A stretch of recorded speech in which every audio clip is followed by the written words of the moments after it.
The week of diplomacy is ending with fireworks, and not the good kind.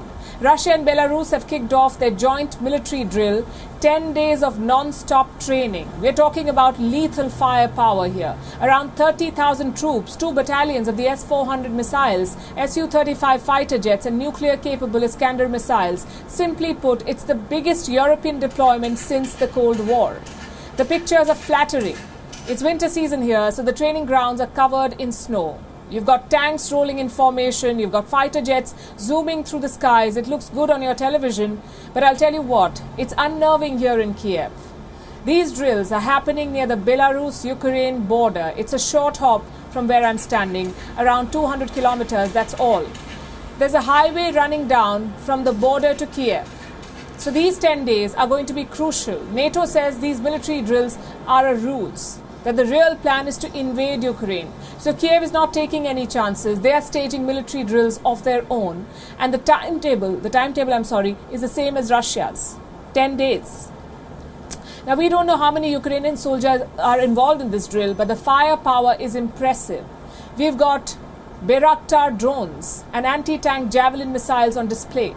The difference is Russia has a 100% committed partner, Belarus.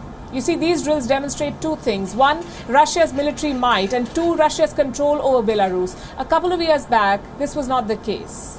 When Russia invaded Crimea in 2014, Belarus did not recognize the move. It was only in 2021 that Lukashenko made a U-turn. So what has changed now? His position in Belarus. Lukashenko needed Putin's help to crush the anti-government protests. Since then, they're best friends. What about Ukraine's friends? All talk and little action. Their major concern is their own economy, specifically their energy needs. The import of Russian gas has slowed down in the last few days.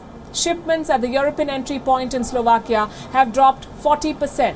So gas prices are climbing in Europe. Europe may say its priority is to prevent a war, but their actual priority is to protect their gas imports, which explains why they're pushing for talks. One round of talks happened today in Berlin. They're called the Normandy talks. This is the Normandy format. These talks include 4 nations: Russia, Ukraine, Germany and France. Why is it called the Normandy format? Because it was first pitched during a meeting in Normandy in France. And what do these talks cover? The insurgency in eastern Ukraine. You've got the government on one side and pro-Russian separatists on the other. So far, around 14,000 people have died in this war in eastern Ukraine. Is a resolution then possible? If you ask Russia or Europe, they have one answer. The Minsk agreement signed in 2015. They make it seem like a one-stop solution. So what's in this agreement? 5 major things. Number 1, an immediate ceasefire. Number 2, a withdrawal of heavy weaponry. Number 3, a dialogue to hold elections in this region. Number 4, Kiev regains control of the Russian border. And number 5, all foreign fighters withdraw. Now, President Zelensky of Ukraine is not a fan of this agreement. And you can understand why this is the case. The separatists are backed by Russia. Their weapons, their funds, everything comes from Moscow. Yet Russia says they're not bound by this agreement. In fact, the word Russia is not even a part of the text. So Zelensky wants to reboot the talks. He has drawn a few red lines himself. Most of them boil down to one idea: no compromise on Ukraine's sovereignty. And this has put most of Europe in a tough spot. They want a quick resolution. At the same time, they cannot openly abandon Ukraine. The result is a strange strategy in Europe. Take Britain, for instance. Prime Minister Boris Johnson was in Brussels today. He visited the NATO headquarters and he talked tough on Russia. But his foreign secretary was in Moscow. A few hours back, she held a press conference with Foreign Minister Sergei Lavrov. Now, I know Moscow is cold, but even by those standards, this presser was chilling.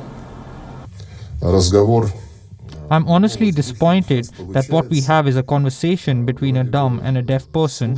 It seems like we listen but don't hear.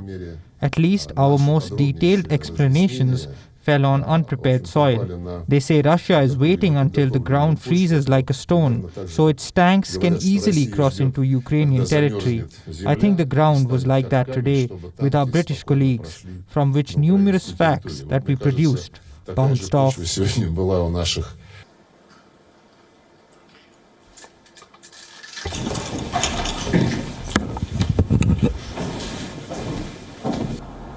India too finds itself in a bind. So far, New Delhi has refused to pick sides in this battle. But Russia's ambassador in New Delhi is sending out feelers. He says that Russia is India's most important defense partner and that Moscow is not just selling weapons but also transferring technology.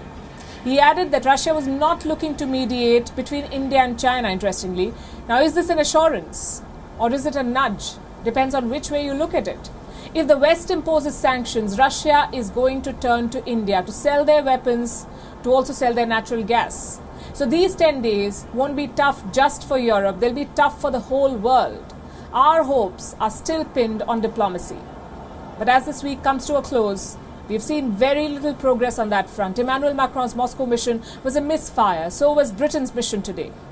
WION is now available in your country. Download the app now and get all the news on the move.